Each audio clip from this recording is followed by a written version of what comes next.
am so hooked on this musical, I can't get over it. It's for the Six Wives of Henry VIII. It's called Six, and the music, I've been playing it nonstop for a week. It's so good. Was that just one of the songs you were playing? Yeah, it's so good.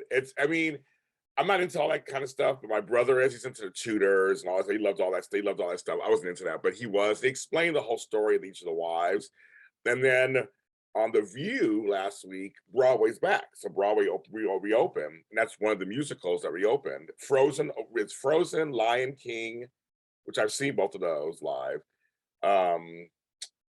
There's one more. It's Frozen, like Aladdin, and Six.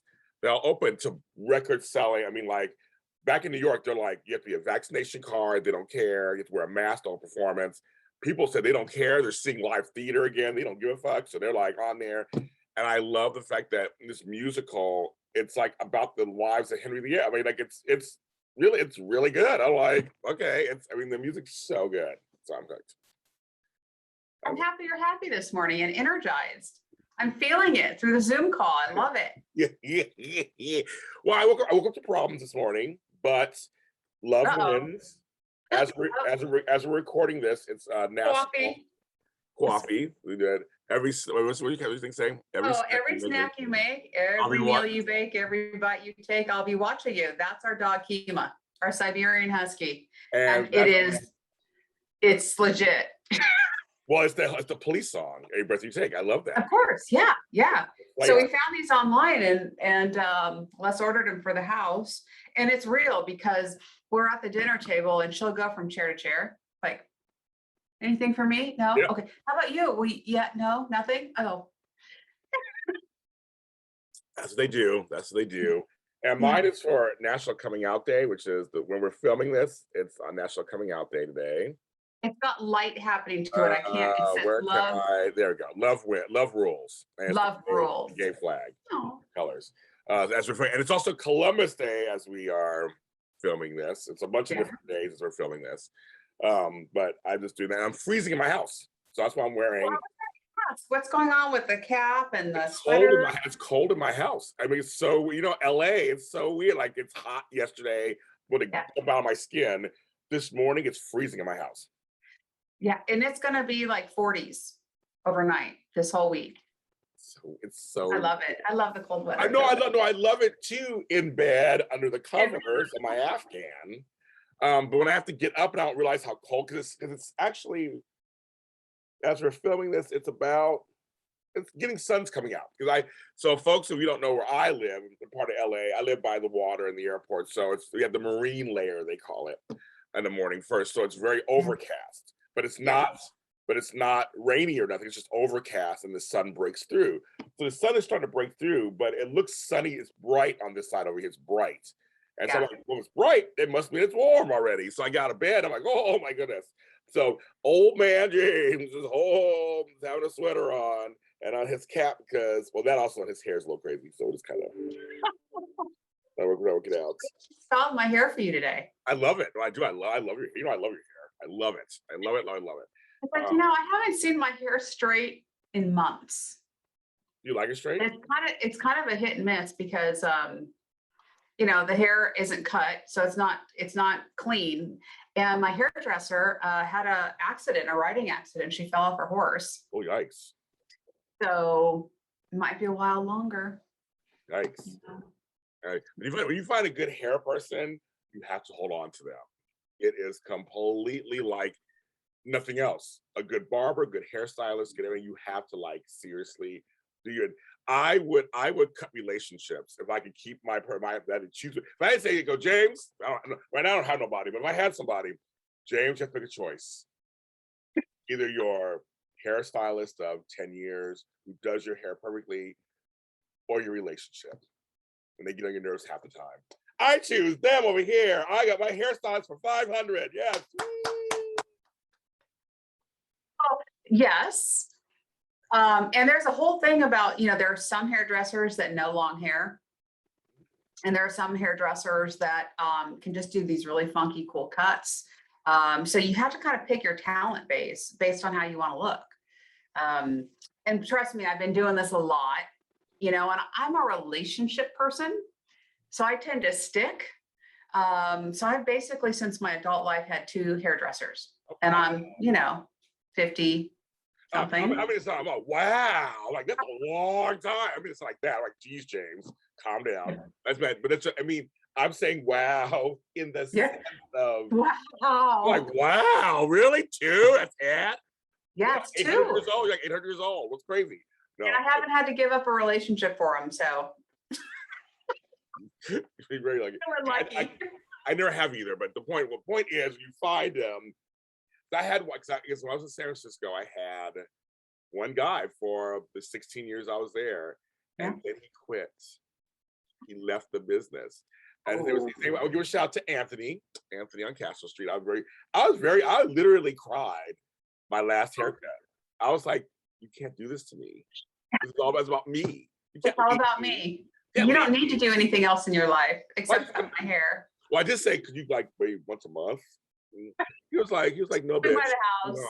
He's like, no, bitch, I'm gone. Bye. I'm like, dang it. So I see Grogu in the background. He's all wrapped up too. He's cold also. Yeah. We're cold, baby. My koala bear, he's naked, but he's cold too. Oh, I haven't seen the koala bear. Is the koala new? It's new. It's given to me as a gift. I have a whole relationship with koalas. So you go over here, baby. We love you. So I have a fascination with koala bears. I don't know when it started, but I was a kid.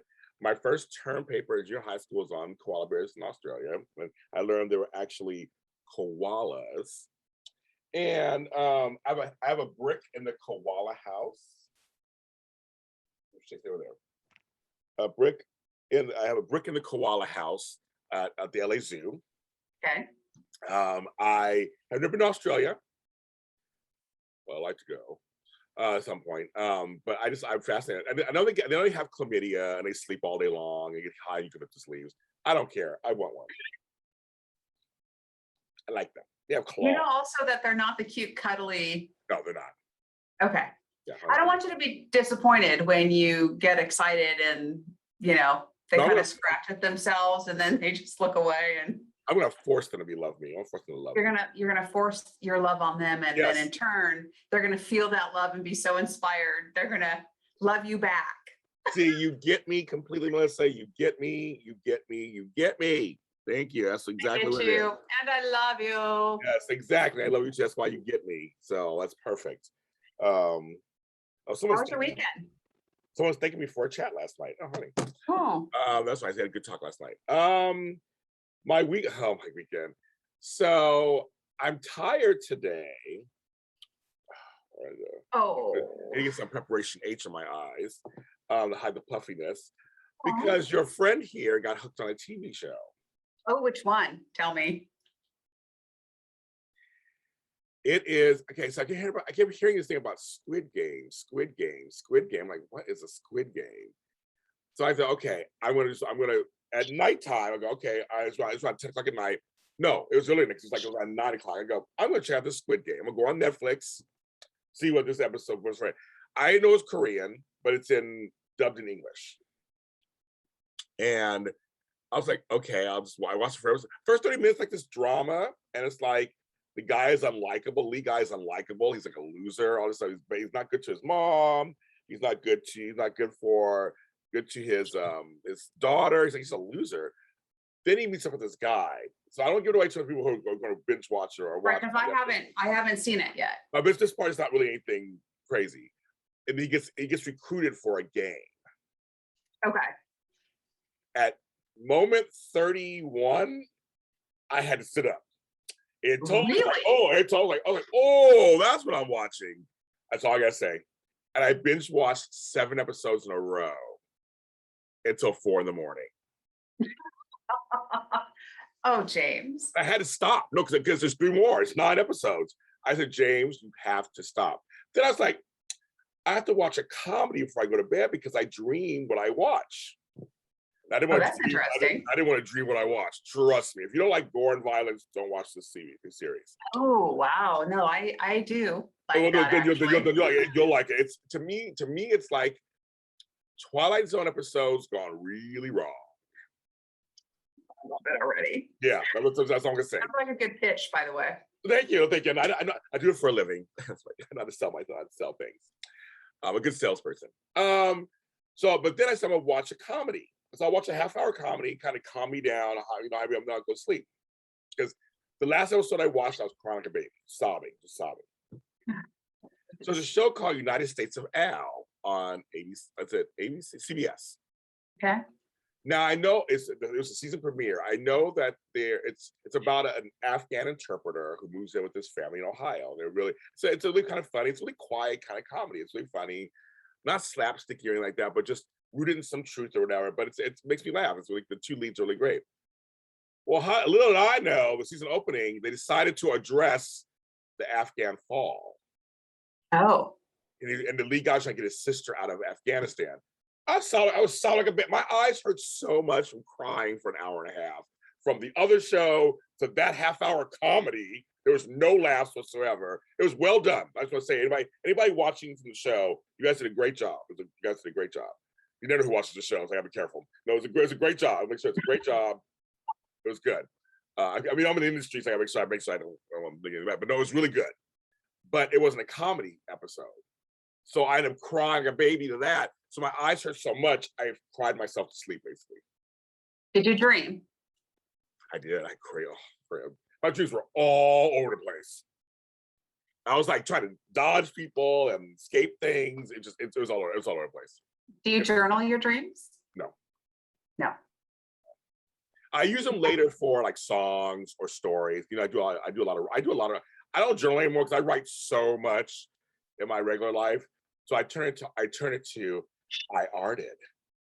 I turn it to art. So it's art. Yeah, that's a big reveal.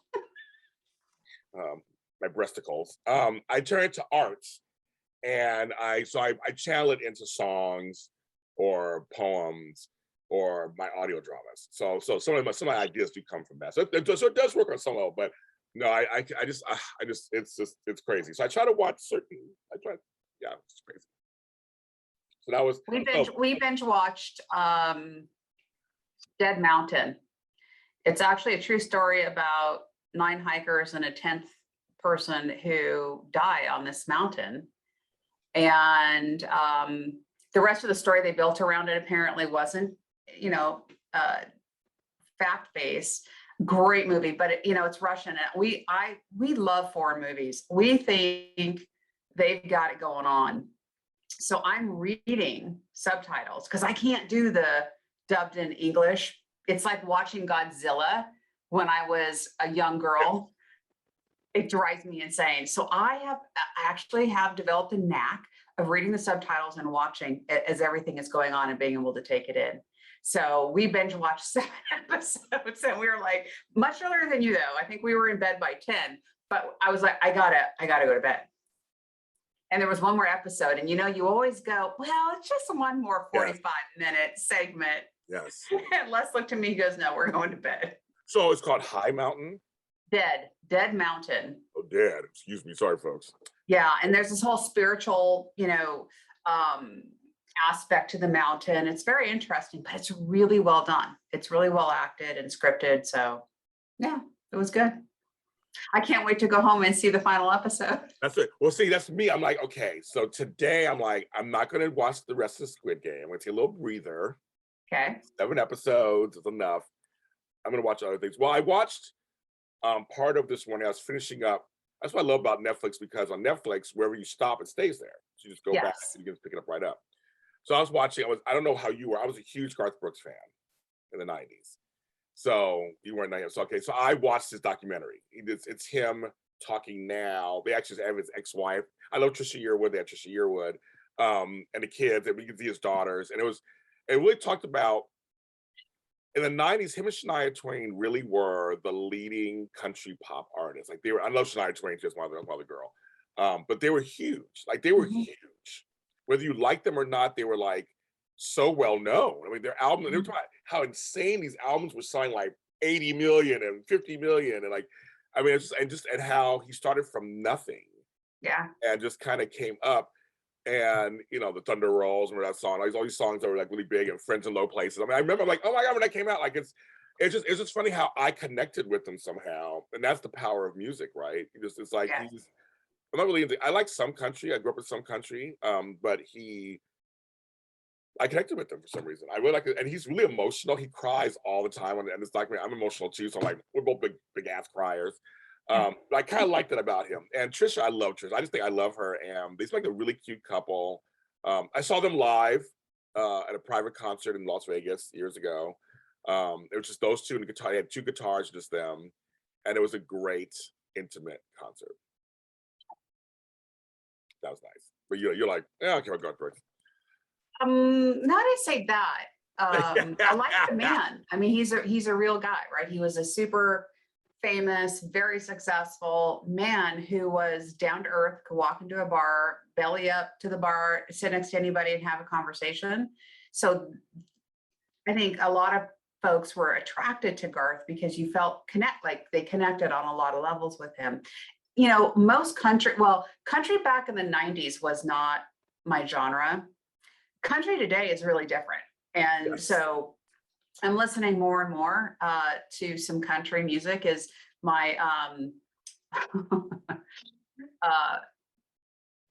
I also like elevator music. I'm just saying. So when I'm driving, I listen to calm, music where I can kind of think, especially from appointment to appointment, right? I really want to focus on the next conversation and well, I get teased about it all the time.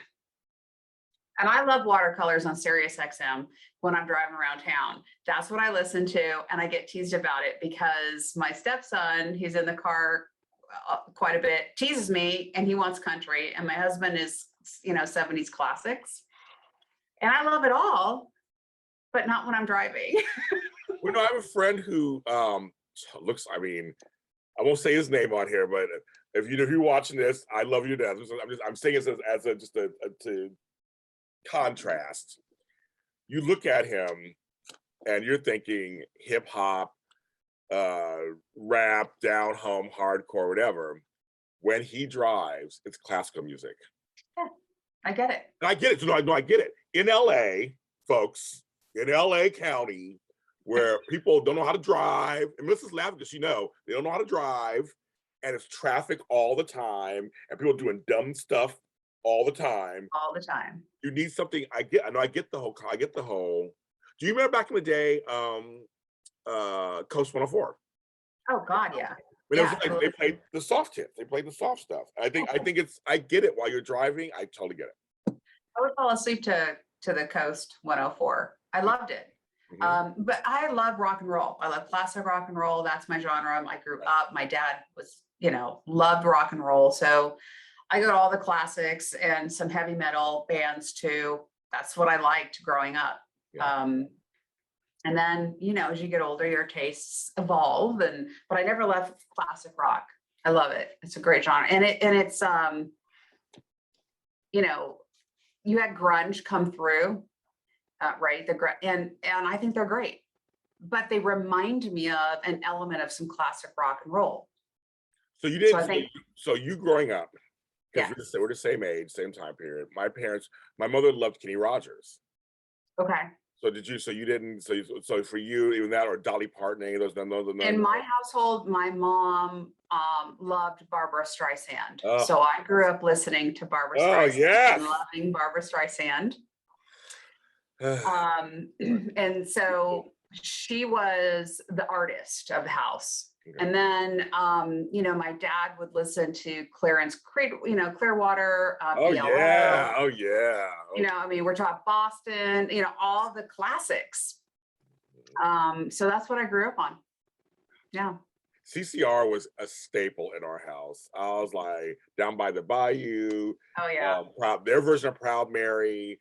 Yes. Have you ever seen The Rain? That was just like, they were, John Fogerty, his gravelly voice, that was a staple in our house. Well, see, I grew up with a mom who was a hippie, so we had all kinds. And my father liked soft rock, so he was the Barry Manilow, ABBA. Okay. It was like, I never got into ABBA. Your father's on to ABBA. My father loved him some ABBA. Oh my God, give me a man after midnight. And the Carpenters, of course, which I love. I think Yes. I think she had the voice of an angel, of course. Karen. She did. Now that's a documentary to watch. That's a tough one to watch. I watched it, yes, yes. Because you know the ending, and gosh, my heart just broke, you know, for her. And she And for her brother. And for her brother, of course. Yeah. Left She was this tiny little thing. behind. And my God, she just had like, that's an angel's voice. She had an angel's voice. She opened her mouth. Well, you know, it's like Barbara Streisand. It's like Celine Dion. Like they open their mouths, Mariah Carey, and you just go, where did that come from? Whereas it just seems so effortless. Because with Karen, folks don't know that she was a drummer. That's how he started. Yeah. She was behind a drum set. She could sing, and her voice was just like, she's a little tiny thing, but she was so just like, she lilted. She just the voice of "Eat all day long to be close to you." Oh. All those songs. I love Oh, those. yeah. I love all those songs. I mean, it's crazy that she had other issues. They had with the anorexic stuff, the body dysmorphia kind of thing, the whole thing that happens to women once they put her up front. They made her leave the drum kit, put her up front. You know, it's interesting commentary on that, and I'm not associating that with Karen Carpenter because we don't know, but there are a lot of body image issues when, you know, you put a shy, insecure person up close and personal. And, you know, I just think that you see it sometimes with kids, you know, and their parents. And it's, you know, you wonder how much the parent has the best interest of the child at that point. Like, did somebody ever say, you know, maybe you shouldn't be up front? Maybe this is too much for you. Maybe it's not your personality type. I don't know. But I know people very close to me who have great talents, but they knew themselves. And they were either just terribly shy and just decided not to pursue their talent because in a sense, they probably had an awareness that it would ruin them. Like, you know, they wouldn't be the same person. So I think that I just question a lot of the, you know, and the kid talent. And you hear so many stories about these kids who become famous and have a hard time. Yeah, it's how I can relate to that is a little bit is that you have a talent, like you play piano or you can dance or whatever. So a lot of times you lose yourself in those things because they said you're a shy person or you're very awkward or whatever. And so, but when you sing or when you dance or when you play an instrument, you come alive, right? Or you become an actor, you come alive.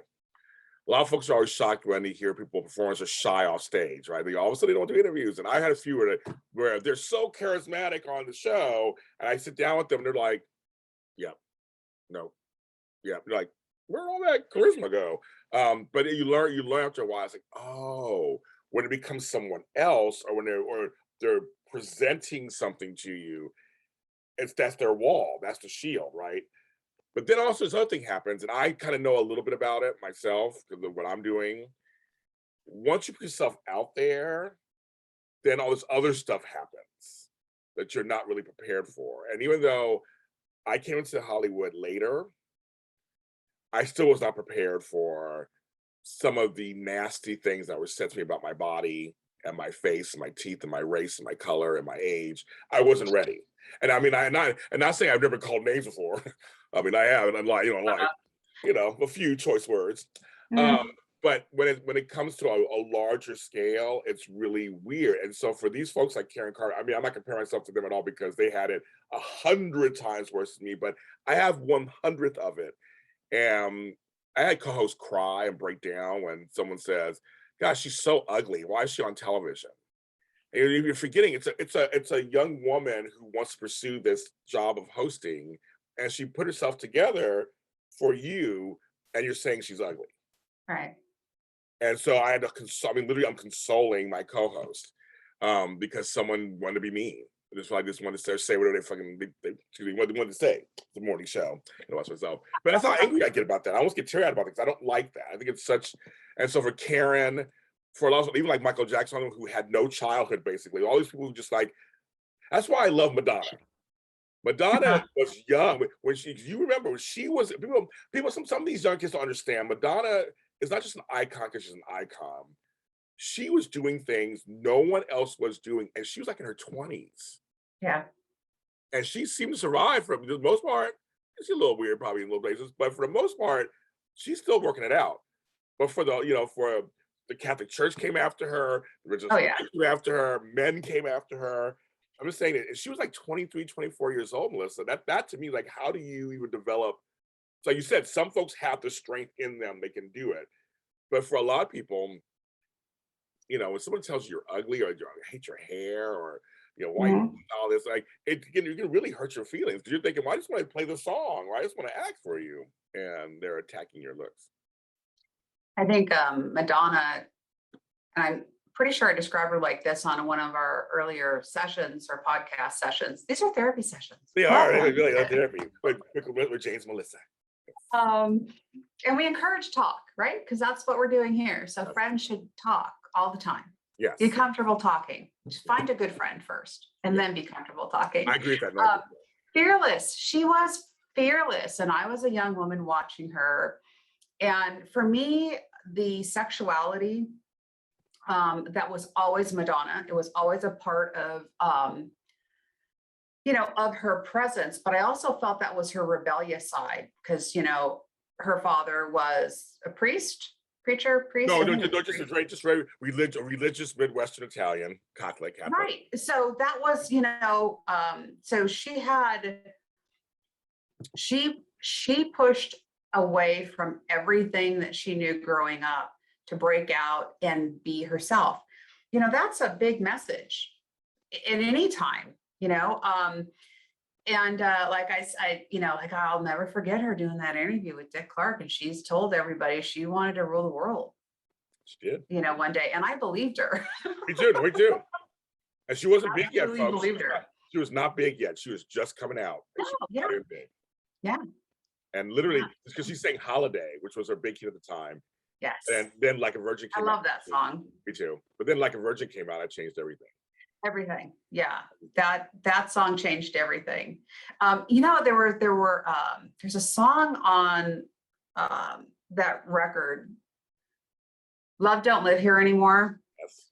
And it was a remake. God, yes. I loved it. Out of all of them, that song, I felt that she really performed that song. She really got into it, and she did a great job with it. And it's one of my favorites. Yeah, it's a good one. It's a good one. Yeah, no, it's just, but going to your thing about, I always say pretty lady, I get so pretty. I mean everything. I'm not saying this, I'm not just saying I do mean it, but I say it, but I'm a big flirt anyway. I flirt with everybody. This is how I am. Straight, gay, women, men, I don't care. I flirt with everybody. But I also think it's very important. Words are very important. I think words are, people say sticks and stones. Words can't hurt you. That's what, you can hit me with a stick and stone, I'll be fine after, a few hours. But words stick with you. And I have friends who tell me, no one calls me pretty except for you, James. No one ever tells me that. I think that's so, this one would cry, but it's so sad. Like, no one ever, my boyfriend doesn't tell me, no one tells me, like, really? Well, open doors. I'm a person, I grew up, you respect women, you treat them really well. And I cried once when I was doing a show with other Black men, and we're talking about Black male issues during last year, during all the stuff. And one of the guests said to me, "James, I want to tell you, you're a beautiful Black man." And for some reason why he said that, and this is a straight guy, we're friends, we're good friends. And when he said that, I started crying. And he goes, "Why are you crying?" I go, "Because that's beautiful." Yeah. All right. So that the positive, it's love. I think, we all need love, and being supportive and saying kind things is really an extension of love. And my gosh, we all need it. We do. Oh my God. We all need it. I'm sorry you guys just got to me. I'm sorry. But yeah, and so but words are very important. So we have to be careful. And our stars are still people. Oh yeah. They're still people. And we have to be really mindful that you think they're all rich, they're all this, and we have no idea what's going on in their lives, and None. just like the rest of us, we don't know, and that's something I think is very important to remember. Like, where's the humanity? Where's the compassion? I wonder if Karen, going back to our original conversation, if Karen Carpenter got that, I wonder how her life would have turned out differently. It's interesting. Her relationship with her brother was one of the most important relationships. At least that's what we understand. Yeah. Especially after watching the documentary. Right. And he himself could not help herself. And I think that there's a message out there that people who feel broken inside, sometimes it's not repairable. And can they adjust? Can they accept the broken pieces and find a new path forward? That takes a very strong-willed, strong-minded individual. And they're rare. Yeah. They're really rare. And I always, when I looked at Karen Carpenter, I always thought of a broken bird, and I don't know why. I can see that. No, I can see that. I can see that. She was so fragile, and the talent wasn't enough. This gift that she had was not enough for her. And I also think that if something consumes you and that's all that people see you for, that can be isolating and devastating. And my God, I sound like I'm a therapist. I am not. I'm just, I'm very sensitive though to people and how they feel. So. No, and I get what you're saying, but I will still, for a counterpoint reason, because it's a discussion, a conversation, I still do wonder if there are people around her more who just showed her different kinds of support. A lot of times when you're rich and famous, you're a cash cow. A lot of yeses, just yes, you're great, you're this. I mean, I wonder if she had true, their relationships. I just wonder, and during time period too. It was there were a lot of words that were not used that are used today, and a lot of these. I just wonder on both ends if there was a little more, because sometimes one person isn't enough. But I wonder if anybody else around her, because it's like, to me, she didn't have a lot of people around her that were like that supportive. So I'm just curious if it made any difference at all or none at all. I just wonder if that, because some people do, you're right, some people do get out of it. Some folks come through the other side. And some of it, people, it's because they do it on their own. Some of it's because they have a good support system. It depends. I will say this. I think as I get older, because I'm not a therapist either. I'm a life coach. I'm not a therapist. I do think inner will, inner determination play a big part. Even if you don't know you have it, if it's there, it'll come through somehow. I think, because I always feel like there are times I wanted to give up and I didn't. I'm still here. So why is that? And why someone else who goes through the same thing I do doesn't make it through? Like, what's the complete difference? But I think inner will may have something to do with it. You just go, I gotta keep pushing. It may be horrible right now, like I gotta keep on going. I don't know. I mean, I wonder. I mean, I don't have the answer either. I don't know. It's a good question. For people, because I just think that's, because there's some folks, you said they feel like a broken. They feel like they're too soft for the world. My grandma used to always say, like little lambs, just too soft for the world, little honey lambs, soft for the world.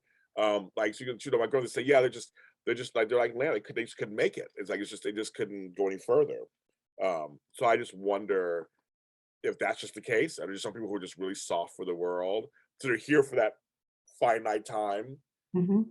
She made an impact. She has a legacy, whether she's here or not. Yeah, we're talking about her 30, 40 years later. She died in 80 something. We're still talking about her. You know what I mean? So I think that's what's really, it's really interesting, right? I mean, when we go, I hope people are talking about me 30, 40 years from now. I hope we're talking about you 30, 40 years from now. Maybe it could be interesting. I mean, whenever I go to funerals, I know this is so okay. This is a little okay. Now we're gonna go from crying to a little morbid. And this is not to crap on any funerals or anything. I take them seriously. I'm just saying. Okay. I look around the room and see you show go, I wonder who would come to my funeral. Like I do wonder, I don't know if you do that. I go, I hope when I die, it's standing room only, or like people are. But I wonder about that, because that's really what you leave behind is what's important, right? Yes. I do. I'm shady. I'm like, oh, so only have 5 people. Okay, that's all I got. I know.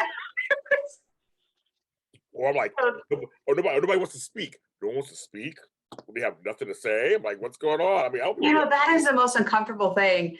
Of course, people have things to say, and I've been one of those people who wanted to get up and say something, and I just felt like I couldn't. It's hard. It's hard, and I wanted to, and you regret it. So the next time I feel like that, I'm going to get up and say, Good. well, now I'm on, I guess as I've aged, I've shed some of that shyness about me. But yeah, I'm going to get up and say something. At my dad's ceremony, I had written a poem, and I knew I couldn't get through that. I just couldn't. So I gave it to the pastor who was performing this service, and I said, "Could you please read this?" And the second he said, I have a poem that was written by, Dave's daughter, Melissa. Yeah, I was bawling. I was in my uncle's armpit, basically crying like a baby. I just thought at that moment I had no regrets. It was a good call. Yes. No, I understand that because it's tough. We buried my stepmom not too long ago, and watching my siblings try to speak. My sister couldn't do it. She couldn't do it. She was like, I just can't. And I said, I respect that. You were there for her. You did everything you could and all that stuff. You're here to celebrate her. I get it. But some of the other ones, they pushed through. They did. I spoke for many of them because I professionally, that's what I do. I know how to kind of pull it together and do it. But it can be hard. I know it totally be hard. And at my brother's funeral, I thought about it, and I was like, I should go up there because that was his last text. I was very close to him. Yeah. And it was rough. I did. I cried. I got there. But my thought was like, even if you're crying and you're trying to get through it, they all understand. Sure. Yeah. I mean, it's not a performance, right? In that sense. I mean, right. Though for me, God, I just want to run up there and hug, Right. when you see people struggling and crying and I just, it breaks my heart. Yeah. And I'm rooting for them. Like, say whatever it is you want to say it. Yes, get it out. No, exactly. I feel the same way. I told people that's what it is. We're all here for a sad occasion, so to speak. So we know that you care about this person so much that it's not gonna be perfect speech. You're forcing it to crack. But they always say, this is kind of an ironic thing, that people fear public speaking more than death. Oh, I did. I remember, I know. That's why our friendship, I know. I do know. But when I was in school, I cut, they had speech class, and I thought, oh, this is gonna be great. And I was asked to stand up in class, and I said, oh no, you mean you actually have to deliver speeches in speech class? That's a crazy thing. That's a crazy idea, girl. It's crazy. Like typing a typewriter and typing class. What's wrong with you? Weird. Yes. That's so funny. But did you ever do a speech though? Did you ever overcoming that? I did, and it was terrible. And that's after I cut, because I said I can't do this on a regular basis. So, and then a couple years later, in a professional setting, I got involved in some volunteer work and took leadership positions where you were forced to speak, and you get used to it. I'm not good at it. I don't profess to be good. My husband, Les, he can deliver a speech. He's really good. He always impresses me when he's at the podium. Get a little turned on. You're like, that's my man. That's my man. For sure. No, a good speaker. A good orator, as they say. Yes. Oh yeah. Yeah, it can go. Wow, it's really attractive. I mean, it can be. Yeah. Really, when they can deliver something, it's the best. It's the best. It's the best. I love it. I love speaking. I've been speaking since I came out of the womb with a microphone. I'm here, mommy. No. And just kept going. She's like, down, James, down. Feed me, lady. I'm hungry. I just got born. No. I always talk to everybody. I talk to strangers on the bus. I was talking to everyone. Hi, I'm Jamie. Who are you? Like I was a kid. Wait, Jamie? What is Jamie? Okay, so when I was, you get nicknames, right? So when I was a kid, I didn't respond to Jimmy or Jim. My father's Jim. I'm James Jr. Okay. My New York family calls me Harrison. So Harry, Harrison on that side. But out in California, somehow it was Jamie. When I was a kid, I don't remember how it started. So I was Jamie. So then until I got 13 years old, I said my name is James, not Jamie. And people got pissed at me, got upset. Till her death, my godmother called me Jamie. Okay. In private. In public, I was James. But I allowed her to do it. I was like, she's my godmother. I allowed her to do it. So you can call me Jamie. And I had one uncle who just would never change. My Uncle Tommy. You're just Jamie. One of those uncles. Yeah. So he's like, you're just Jamie. So I hated Jamie. I was like, cut it out. So high school, junior high school, cut it out. When I got to when my youngest sister was born, she couldn't say James. She said brother, and she would say brother Jamie. Okay. I was like, okay. I said, actually, I kind of my brother Jamie. So then all her little friends would come over, and I was brother Jamie. When I became a grandfather, my daughter was like, well, can we borrow that kind of? You be Papa Jamie? Because I was trying to figure out what I would call, because I was so young. I said, I'm not grandpa, I'm not Gramps, blah, blah. And he goes, well, Papa is like now I was Papa before, a lot of people were. I was Papa way before people were Papa. But I said, Papa's kind of cute. He goes, well, Papa Jamie, like brother Jamie. I thought that actually is kind of cute. So my grandkids call me Papa Jamie. My grandfather on my mom's side, we called him Papa.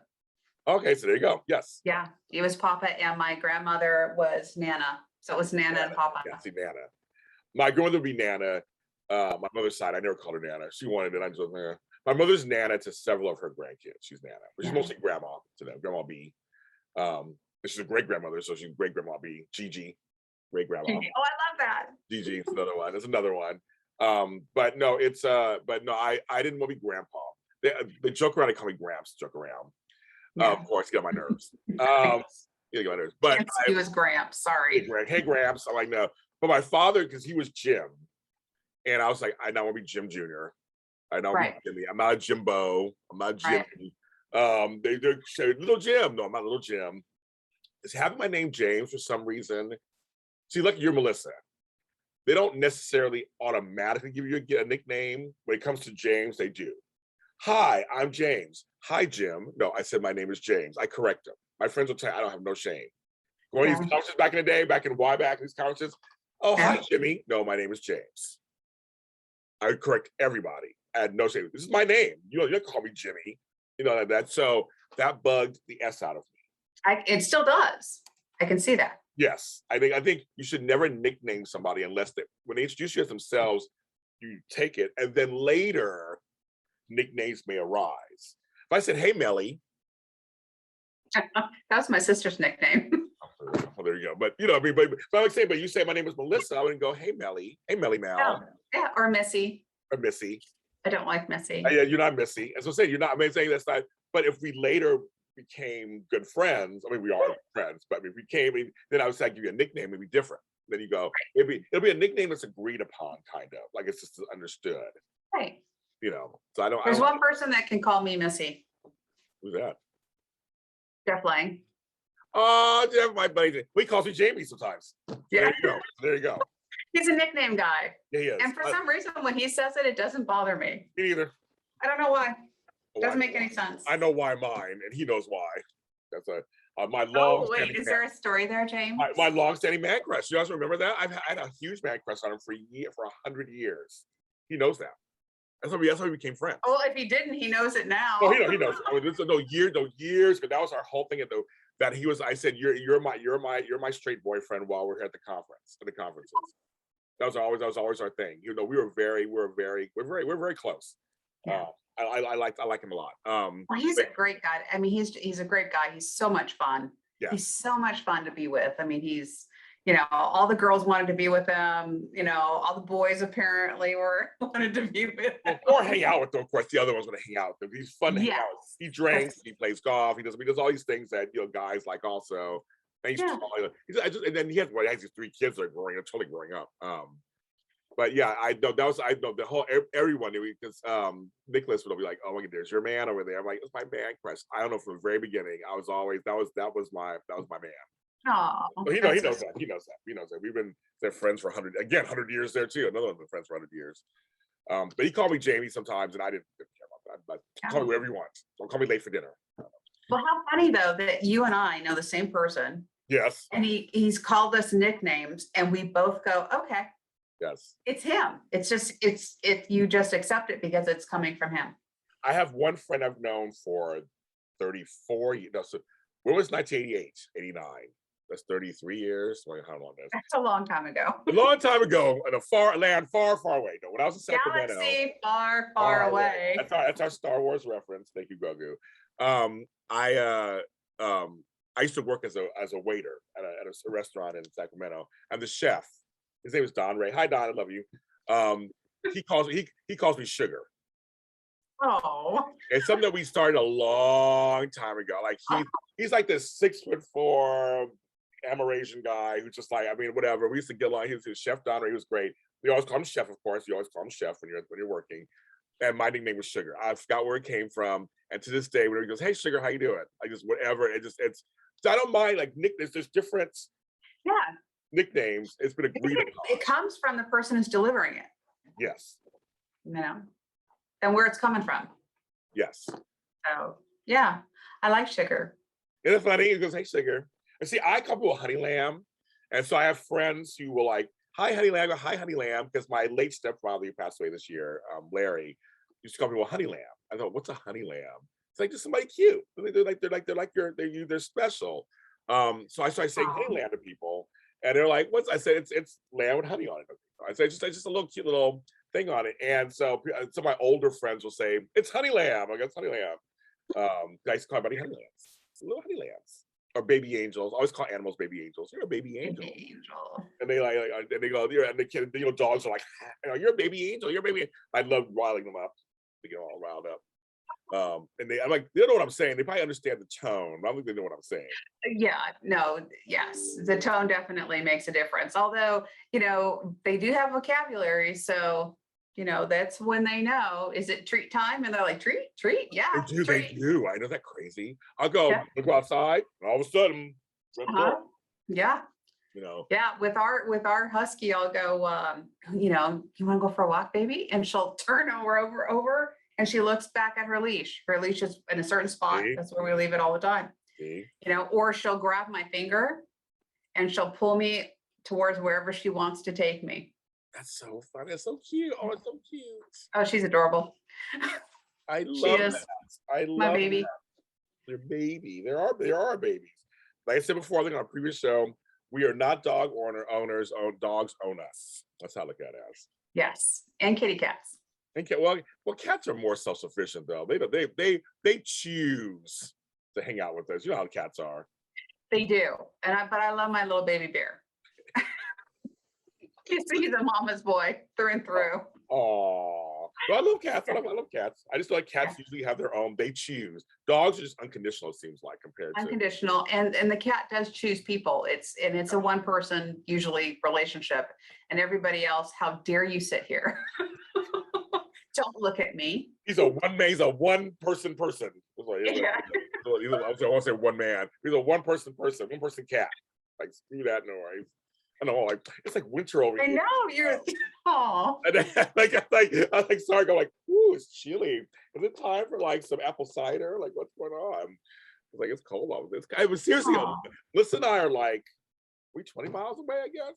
25 miles. Yeah, thereabouts. Maybe 25. Yeah. Close.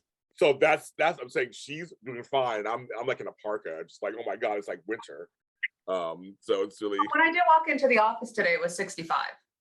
That's cool, actually. Yeah. That's kind of That's kind of. So I like it. I like it cooler than warmer. Well, yeah, okay, yeah, I would say that. I'm in an older home, so we don't have insulation. So when it's cold, it's cold. When it's hot, it's hot. Except again, my saving grace, my room darkening curtains. That's right. Changed our lives. Oh, they have. They're like, changed our lives. My brother's like, James, I'm so happy you did that. I'm like, thank you. Oh. I'll be here all week. Thank you. I'll be here all week. So that's great. So yeah, I said it was a great idea. I had a great idea from James Lott Jr. Great idea. So yes, and my plant likes this weather. It's really growing. Oh, pretty. Good color. Isn't it cute? I know, it's a great color. I gotta repot it. I save plants. So this is a tip for you, Melissa. Okay. And those out there listening and watching. At Home Depot or Lowe's, a lot of times I'll have a section off to the side in the gardening area that's like dollar plants, $2. Yes. So I go through them and I try to save some of them. I do too, actually. I have a geranium that Geraniums. I love geraniums. Well, they're hardy plants. They are. They're very sturdy, hardy plants. You can't really kill them effort. Yeah, so that works for me in my garden. So it was pink and it was this really beautiful pattern that I hadn't seen before, and it was really sad. And so for $1, I took it off the rack and I brought it home, and it lived for 2 years. See, exactly. Why not give them some? They're going to throw them out, folks. I mean, that's the thing. They're going to. I don't want to see it. These are living creatures, living things. They are. Why you stab me in the nose? I love you. It's that living. It reached out and touched you back, James. Yeah, it did. My big nose. I'm like, ow. Like, be nice to me. I'm trying to save you. But yes, they have them. So some people are like, well, plants are expensive. Sometimes they are. But go over there and look at them. Some of them are halfway decent. All they need is a love and attention. It's be water or sun. I mean, just like literally. A little bit of food, maybe. And yeah, that's it. I mean, so you're looking to do some plants cheap. This is our plant show with James and Melissa. You want to do some planting cheaply? Look at her beautiful plant back there. You want to make sure it's at her bottle of wine, I guess. Okay. Yeah, that was a gift from the YBAC committee. Oh, wow. Yeah, and because my event was in Napa, they got me an inscribed bottle of wine. How old is that bottle of wine then? And that bottle of wine, the large one, is signed by the venture of the Concannon. Concannon is the winery. And you know, the funny thing is, I'm so silly. The wine is still in the bottle. And somebody said to me, well, why didn't you just drink the wine and put the bottle back? And I'm like, I didn't think about that. No, I'm not a wino. Sorry, I forgot to think about that thing. I'm like, yeah, then you can actually like just take the thing back on it and you have it the same. But but I just thought it's really cool to have a signed, and I thought I wanted the wine in the bottle, you know, that had the signature on it. Yeah. So that's, I kept it like that. I like that. I almost lost it too, because in my old office, I had it right up against the window, and it was a really hot summer day. Didn't even think about it. And I came back the following day and the cork had that much to go before it popped out of the bottle. It would have been everywhere. It would have just exploded all over the. I know, that gets crazy. Like, it